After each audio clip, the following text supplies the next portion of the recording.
G'day guys. Been having a bit more of a delve into the GPX 6000 and let's get on the oscilloscope there.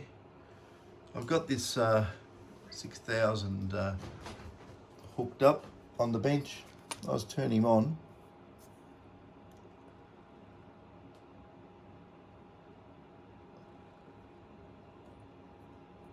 Push the button properly. There we go. I've got the speaker disconnected because it'll make a racket, and very shortly we should see something fire up on the oscilloscope, completely out of lock, which I would expect. But there we go. We got part of the transmit waveform sitting on the oscilloscope there, and I've got it in 10 times multiplication. I'll just take it down. It probably doesn't want to. Oh, there we go. I'll see if I can bring it up a little bit. These oscilloscopes, they hate these waveforms with lots of different sizes and shapes at very high speed. They don't like it at all. So anyway, this is what this detector is basically pumping out, but we'll have to get it around the right way and put it back on the multiplication. Just make sure I've got it around the right way. Let's have a look at there you go. Make sure the flyback pulses and that we're in the right direction. They're off the screen, just making sure I haven't got it inverted. So I'll put it back there. Okay.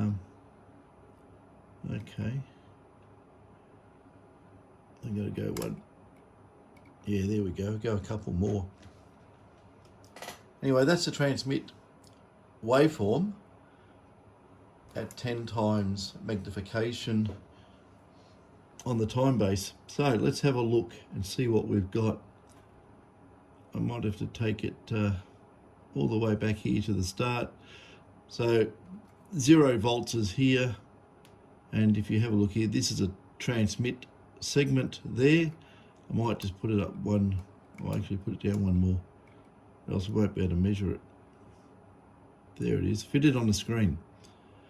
So if we have a look at that long pulse and roughly get it around there, that's probably, yeah, it could be around about 66. If you have a look at it there, that first long pulse is 66 microseconds in length.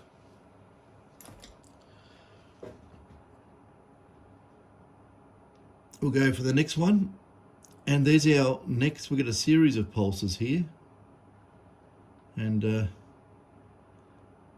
yeah, a little bit of a divot here. Looks like the power supply might be having some initial struggle to fire up. I don't really know. I didn't design it. But if we go here, and there, the bottom ones are the pulses. So roughly round, says 12.72, but it's probably very close to maybe 12 microseconds. Maybe you'll just drop it back a notch and stretch it out. So gone past that, the other big one. I was going to find them. There they are. So right, that's that. Goes there, goes there.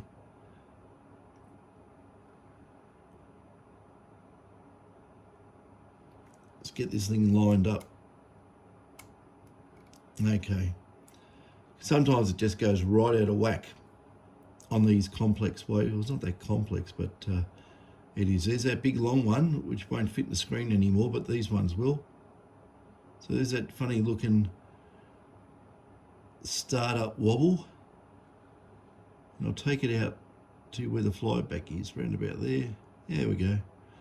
That's more accurate, and I'd say that would be from an engineering standpoint where you want it to be, I suppose, unless you like dealing with funny numbers. But 12 microseconds for that one. Obviously that's set up for smaller gold. We've got round about the same in the off time there. Next, we don't know what's switching on in the detector though, in that non-transmit time period. We don't know how much is actually dead time and how much time the receiver comes on for.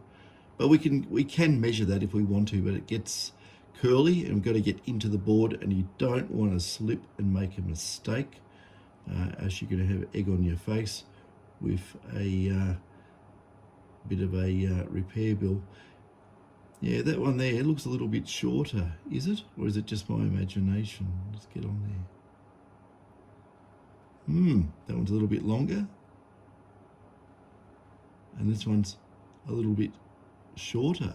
Okay, so they're not, the dead time or the off time for the transmit is not the same between pulses on the first two of those smaller ones anyway. So if we want to get in there and look at them, we'll say the transmit time's 12 microseconds, and if I get here and put it there, 13.5 round about, somewhere around there. That sort of fits the bill. So 13.5, okay. Next please.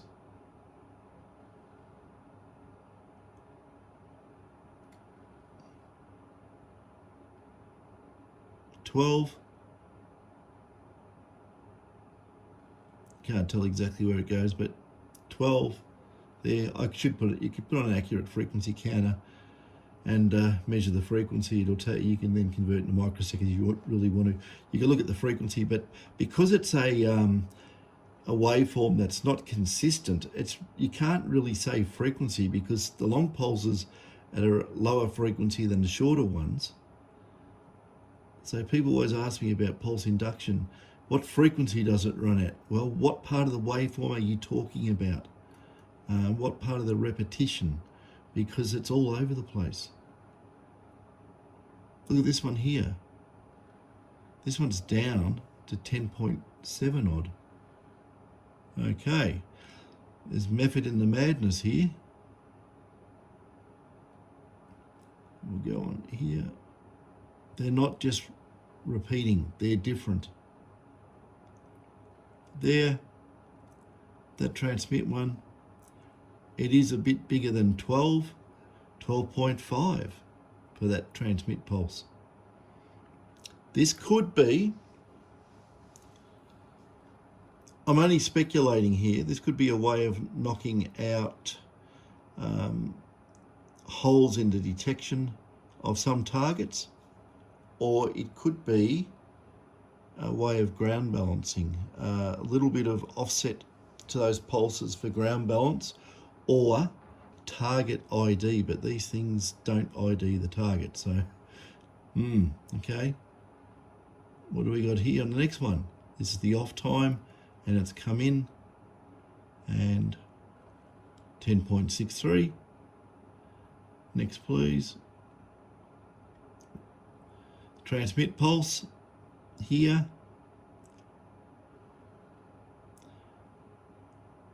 13 a bit. It's probably a little bit, over there on that little bit of initial ringing. You can see there, if you magnify that up, it is ringing a little bit. So we could say that's about 13.5 on that one. We'll go along a little bit more.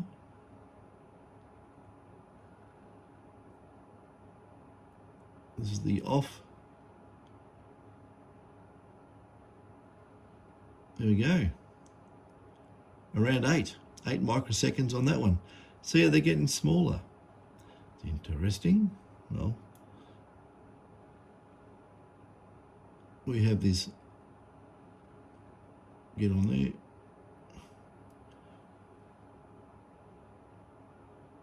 Wow, look at that. The off time there. Nearly, well, probably 16 microseconds of off time and it's having a good rest, or is that a big receive window as well? It's actually uses part of the receive, or a lot more of it as a receive. Don't know. Look at this. What do we got here? So I call that off time, didn't I? That's transmit, sorry. God, what am I doing? This is off time here, the top line. I better be concentrating on what I'm doing. Okay, wow, look at that. She's off for 20 microseconds. She's having a rest from transmit, and somewhere in there it's obviously going to be turning the receiver on, but it's a big long sample or a big long rest, one or the other is going on there. We'll go along a bit more. Oh, look at this. Here's some little tiny pulses, and I would suspect these are being optimized, in my opinion, to target very small gold. God, look at that. Transmit on time of 4 microseconds.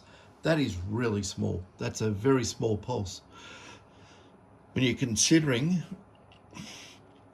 that similar, well, you have got different modes in some of the older detectors that have pulses that long, but not in this configuration where it has one long, a number of smaller ones, and then smaller again in sequence.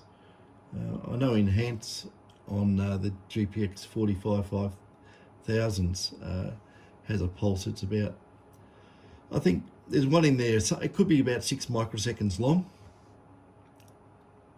for memory.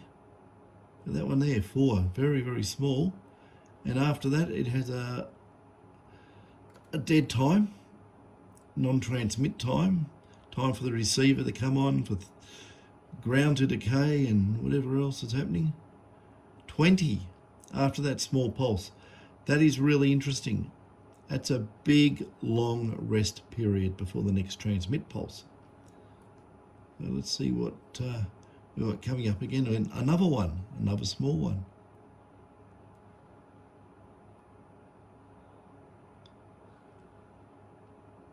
Now this is interesting. I'm getting a funny effect there. Let's have a look here. What have we got going on? Okay. It's about 5 microseconds long on the transmit. But have a look at the flyback. There's a gap. Now we'll just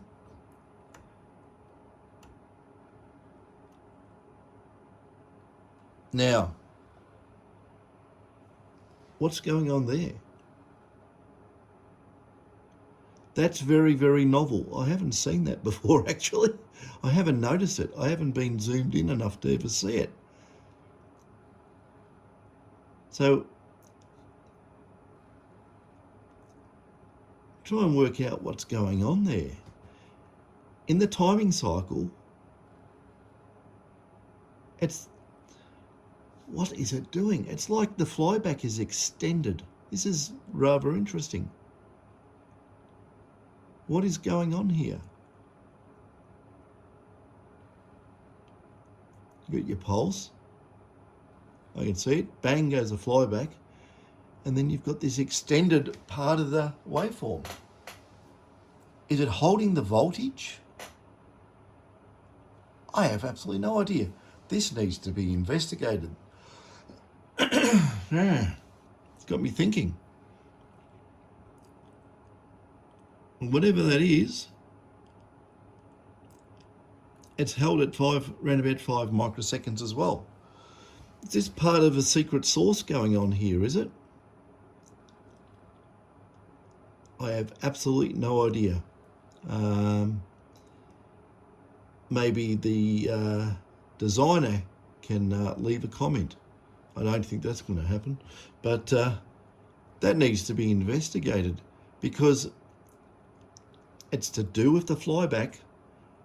It's not a reverse type pulse or anything, which is completely in the opposite polarity of the main transmit pulses. Because It is. It's rising on the flyback and it's held there. What does that do? Because if it was a pulse, it would have flyback down here. There is nothing. No, that is very, very novel. That's very interesting. And then, anyway, what happens now, if I keep going, it'll have a massive bit of dead time there after that event, and then we'll go back to the other pulses, but we have to go down again to see those. There it is there. So let's have a look.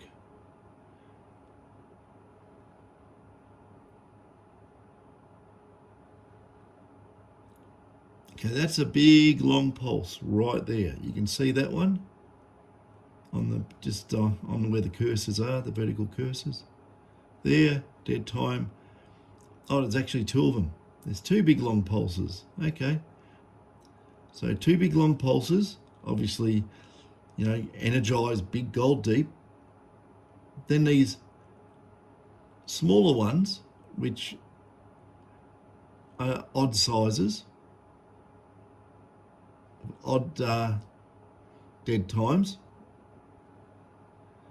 And then we have these two tiny ones here, and then this extended flyback. Just hang on, look. I can have a look at that. They're all clamped at the same voltage. I'm just looking at the top of the flyback there. Or is it that I'm zoomed in so far that I've stretched out the flyback times on all of them? I think that's what I've done. Silly me. It's taking that long for the flyback to disappear. That's interesting.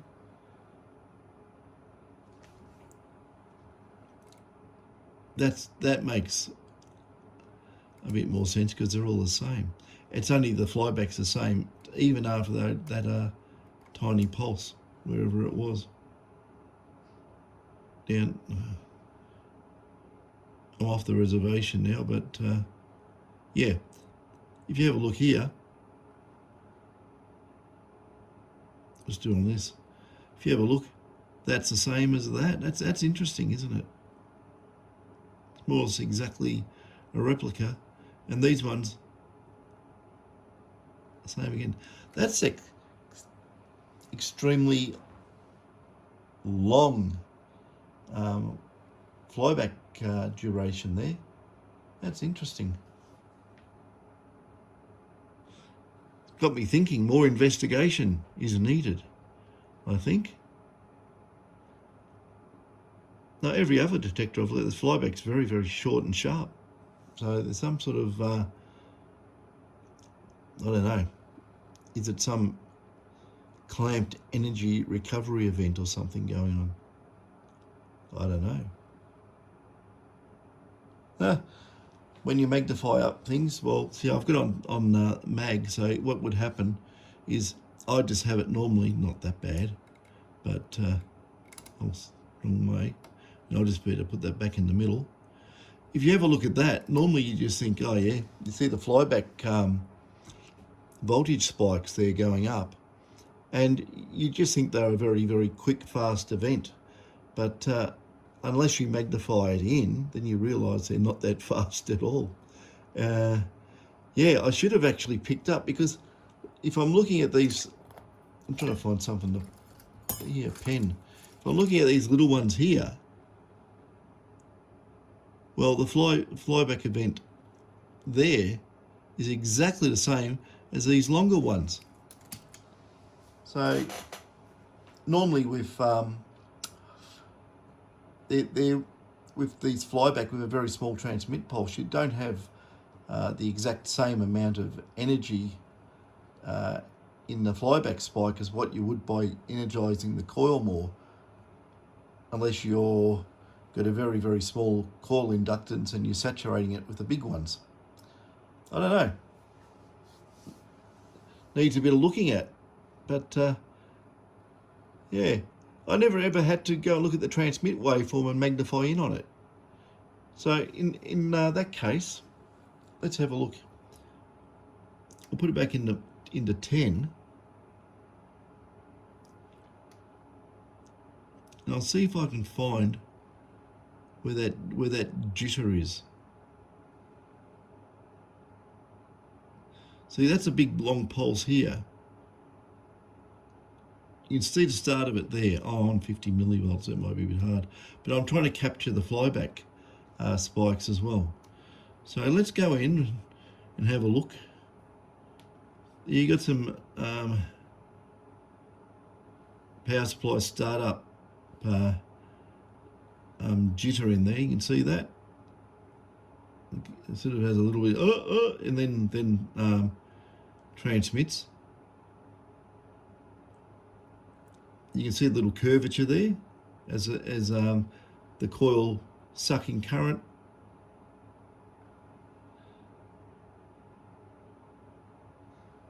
Then you got these flyback events here, which, yeah, they're at about 5 microseconds in width.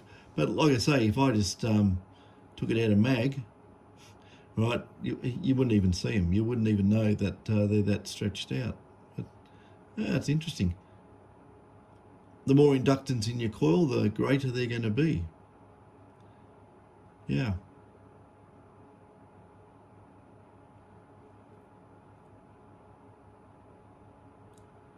Okay, well, that is, I'm going to say, it doesn't like it sometimes. Here we go.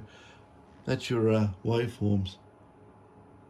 You can see where on the longer pulses,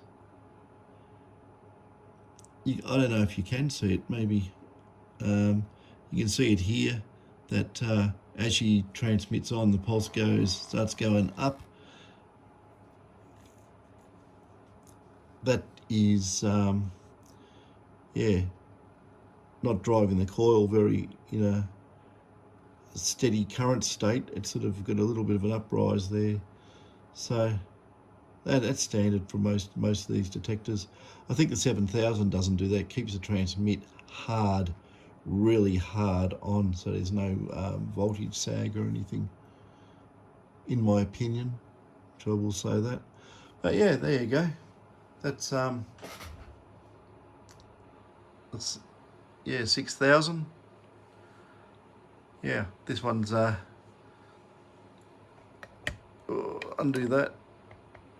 That one down there is getting fully updated, modified. Get the noise out of it. And speaking of the noise, you probably notice I've got the speaker disconnected. If I actually hook the speaker up, you can see a speaker wire, the red one there, is not connected. Imagine working with that all day. No. So off comes the red wire. I could just put a dummy plug in there and a speaker jack, but I haven't got any. So yeah, that is a little bit of a look into this device.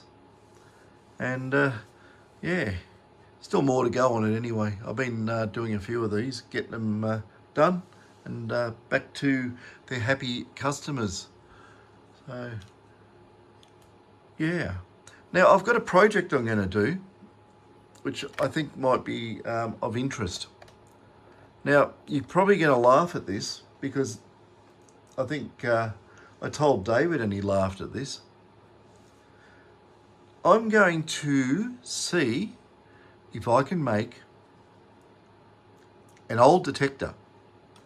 And what I'm going to look at an old GPX Stream or something like that. I'll just pull one out of the woodwork somewhere here. I could use an older GPX, but I want to make a bit of a challenge. I want to say get a GP Extreme, and I am going to see if I can get it as sensitive as the Gold Monster on tiny gold, and I'm going to see that I can get a hell of a lot more depth. That's just a challenge to myself, and might sound weird trying to get a pulse induction detector as sensitive as a VLF type detector, but I'm pretty confident I can do it. I've got some tricks I can apply, and I think I can get some very, very good sensitivity to small gold. Very small. And what will be more funny to some people, doing it with a GP detector like a GP Extreme or whatever, I've only got one timing mode really, and it's normal mode. And I'm going to try and get normal mode to ping like crazy on very, very tiny gold. And have it that you can put it back to normal and go into deeper gold modes with the same detector. But that's my challenge. So I've actually given a little bit of thought, and I think I know how to do it. So it will be interesting. We can get the same distance on a 0.05 on my test stick on a PI detector coil, roughly the same size as what the Gold Monster has. And we'll see if we can get it at the same distance out. This will be very interesting indeed. As VLFs have great trouble cutting through highly mineralized ground, the pulse induction doesn't. So we might be able to make an electronic gold pan. That's what I call those VLFs, electronic gold pans. They pick up specs. So we'll see what we can do. Anyway, that is enough on this. Fancy that, zooming in and then saying, "Oh, look how big those flyback pulses are in width." God, yeah, just shows you that I've never actually zoomed in on those smaller pulses like that. Or actually, I've probably never zoomed in at all. There's no need to. You usually just look at the the chain of pulses and you go, yeah, one big, three small, whatever, and back to one big, three small. Yeah, it's working. Both output transistors are working, but you'd never ever, or you look at the flyback and make sure it's